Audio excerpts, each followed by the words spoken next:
हरे कृष्णा। आज के चर्चा का शीर्षक है कृतज्ञता किस प्रकार व्यक्त करें। तम दुराराध्यम ऋजुभिर अनन्य शरणेन नृभिर कृतज्ञ कोनो सेवेत दुराराध्यम असाधुभिः। भागवत वर्णन करता है कि जब हम किसी के प्रति कृतज्ञता व्यक्त करते हैं तो प्रेम व्यक्त करना बड़ा आसान हो जाता है। कोई नन्हे से शिशु को अगर हम पानी का ग्लास दें तो तुरंत कहेगा धन्यवाद। ये स्वाभाविक है। इसलिए पूर्ण पुरुषोत्तम भगवान हमको इस जगत के हर प्रकार का वस्तु प्रदान कर रहे हैं। सूरज, जल, हर प्रकार के पोषण के साधन, इन सभी को प्राप्त करके स्वाभाविक है कि मानव उनके चरणों के प्रति आश्रय ग्रहण करते हुए कहेगा धन्यवाद।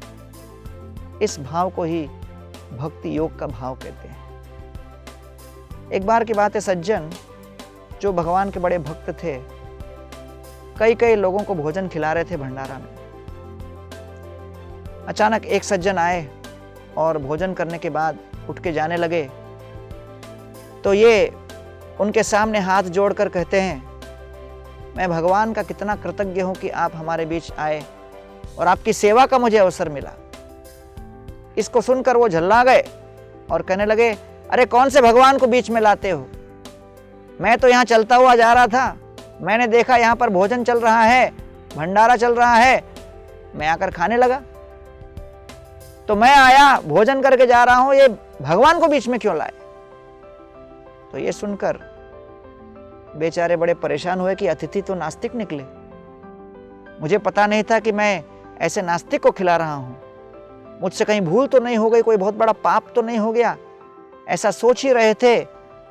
तभी भगवान हंसते हुए उनके सामने प्रकट हो गए और कहने लगे, बेटा तुम क्यों रो रहे हो? तो कहता, अरे मैंने इस नास्तिक को खिला दिया, पाप तो नहीं कर दिया? भगवान कहने लगे, अरे बेटा तूने आज एक नास्तिक को खिलाया, इतना खेद कर रहे हो? मैं तो रोज करोड़ों को खिला रहा हूं जो मुझ पर विश्वास नहीं रखते और मेरे द्वारा दिए गए अन्न, भोजन, जल इत्यादि को पाकर मुझे ही गालियां देते हैं। तो सोचिए मेरे हृदय में कितनी वेदना होती होगी। लेकिन भगवान एक स्नेहिल माता पिता की भांति सबको खिलाते पिलाते रहते हैं, इस अपेक्षा से कि एक दिन उनका शिशु कृतज्ञता पूर्वक भाव से हाथ जोड़कर उनको कहेगा धन्यवाद। और इसी को हम लोग कहते हैं हरे कृष्ण, हरे कृष्ण।